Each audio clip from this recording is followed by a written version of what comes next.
Now, the Police and Peace Officers Memorial actually concluded this morning in Ottawa, just as we were beginning our service here in Smiths Falls. And as they have done over the past 40 years, police and peace officers met on Parliament Hill to honor comrades who died in the line of duty and to honor their surviving families. In 1998, the federal government officially proclaimed the last Sunday of September as Police and Peace Officers National Memorial Day.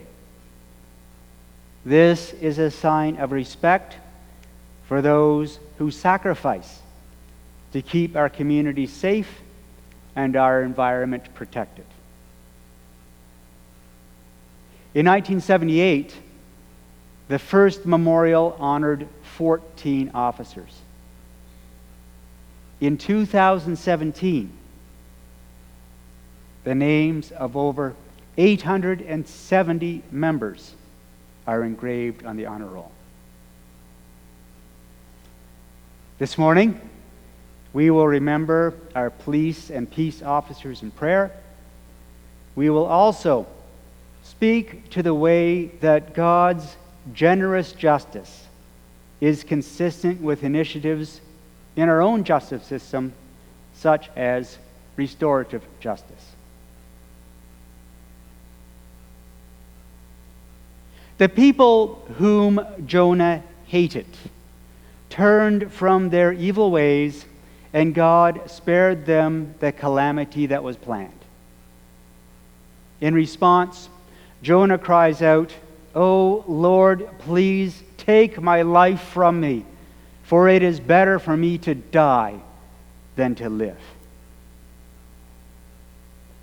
Jonah hated the Ninevites. Jonah hated the people of Nineveh more than he loved life. Now, like all people who cherish vengeance more than they love life, Jonah had his reasons. A commonly postulated reason amongst religious folk was that Jonah was good and righteous. Jonah loved what God loved, and the Ninevites were unspeakably evil. Jonah hated the people of Nineveh because God hated them too. Now, Nineveh was Assyria's chief city and capital. We are told that the history of Assyria was filled with violence, terror, torture, and the killing of conquered peoples. Assyrians, we are told, carried home vanquished kings' bodies as trophies of war. The severed head of a recently conquered king was raised on a pole in the midst of a banquet commemorating victory. And finally, it was put over the city gate.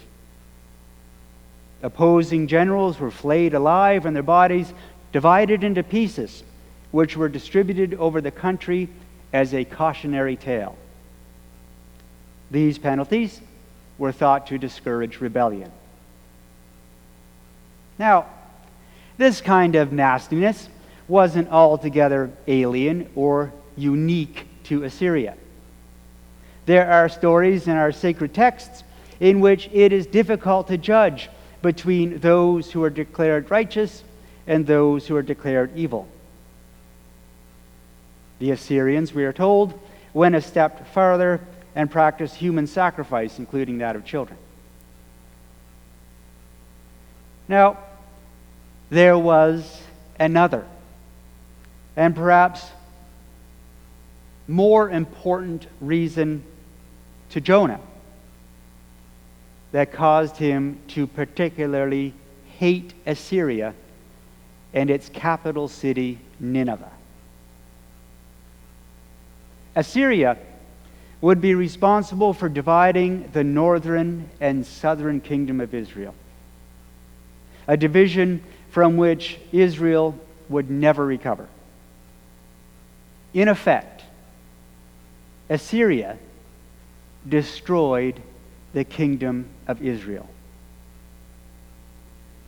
This was the most evil of cities from the perspective of any Jew or Israelite. Assyria would be responsible for a successful genocide. Assyria, represented in her capital city, Nineveh, took away everything. If ever you hear a reference to the lost tribes of Israel, it was through the agency of Assyria that the tribes were lost. The story of Jonah, then, is the story of a man who was called of God to restore a people who would be guilty of genocide. A people who would erase Jonah's home, his identity, his history, and his culture. Jonah's people would cease to be. Better to die than to see Nineveh spared. O Lord, please take my life from me, for it is better for me to die than to live. It makes Jonah, those who tell Jonah's story, and those who hear Jonah's story sick to death to see Nineveh get away, not only with its violence, but to be spared when it would be the kingdom that erased the people who were the custodians of God's promise. When God saw what they did and how they turned from their evil ways, God changed his mind about the calamity that he had said he would bring upon them, and he did not do it. And Jonah responds, "And now, O Lord, please take my life from me, for it is better for me to die than to live." Seeing Nineveh as unredeemable was the only comfort Jonah had. Leaving them to pay for their transgressions meant that he could rest. Seeing them destroyed would mean that Jonah's work was done. Jonah was comfortably sitting by the gallows, waiting for a gruesome form of closure. There is finality in punitive justice. It is here, however, standing or sitting by the gallows, that Jonah sees that God's justice is restorative. Now, restorative justice is not unique to the story of Jonah. It's endorsed by many faith communities. As it is coming to be practiced today, its roots can be found in Aboriginal healing traditions. Restorative justice operates on the premise that conflict, even criminal conflict, inflicts harm. And therefore, individuals must accept responsibility for repairing that harm. Communities are empowered to choose their response to conflict.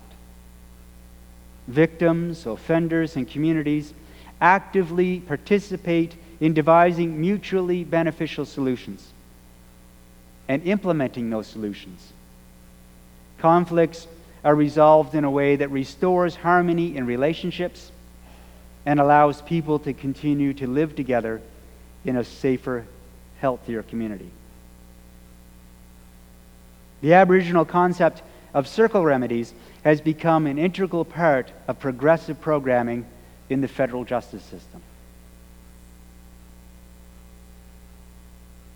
A system of justice that has at its core practices of healing and remedy rather than revenge is therapeutic and restorative for all, not just perpetrators of wrong. The last Sunday of September of every year is Police and Peace Officers National Memorial Day in Canada. Police and peace officers lay down their lives, sometimes in whole, and these are the people remembered this morning, but always in part. Exposure to trauma and the deep struggles of humanity has an effect that leaves many police and peace officers a little less alive. The victories achieved through restorative justice may help reconcile and redeem some of that ongoing sacrifice.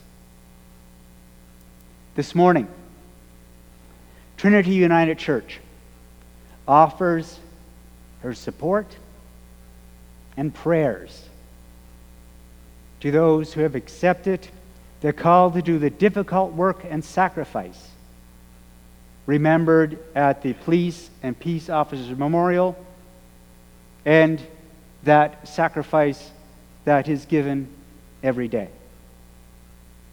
We also celebrate with you the ongoing work of restorative justice. Sacrifice and redemption are themes that we share in common. And Ron. Thank you, Christopher. Constable Aaron Tompkins is the Smiths Falls Police Community Service Officer, or CSO. The goal of our CSO is to strive to further the Smiths Falls Police Service motto of community first, and as such is an integral part in providing top-notch community policing. We have invited him to speak this morning. And if I may just say that there are three of us here in the congregation this morning, Barry Maplebeck, Lorraine Allen, and myself, who are on the Smiths Falls Municipal Drug Strategy Committee, and we work very, very closely with Aaron, and we hope that we can have a number of more years on the committee. Now I'd like to introduce Aaron Tompkins.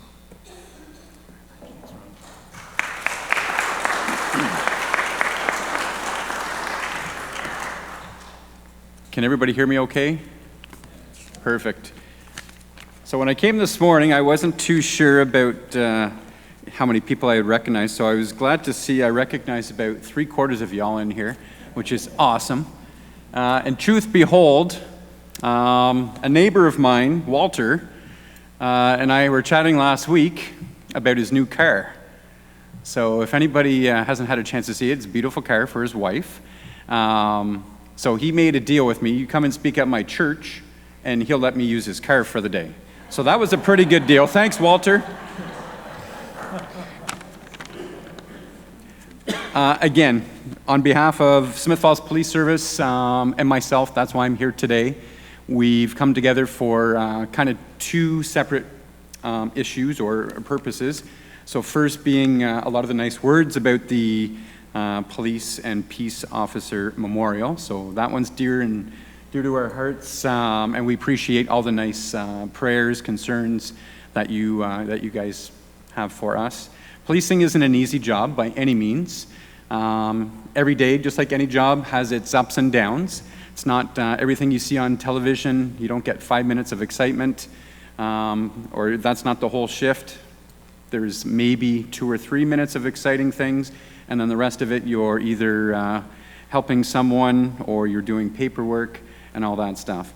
So again, it does have its ups and downs, and the biggest part with policing that we're finding nowadays is one quick decision that you might have to make. So just picture yourself, you have to make a decision just like that, and it could mean life or death of you or someone else.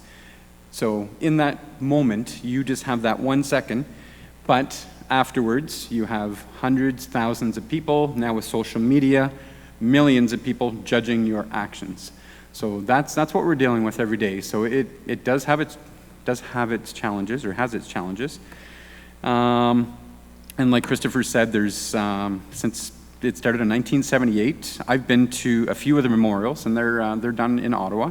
And there's a nice, beautiful memorial there. If anybody has a chance to go see it, please do. But over 850, so I think we're up to almost 870. So that's a lot. So if you do the math, that is a lot every year that frontline first responders, peace officers, police officers are sacrificing to their communities, just like Smith Falls here, if you would. Secondary to that, Christopher and I had a discussion. We went to Coffee Culture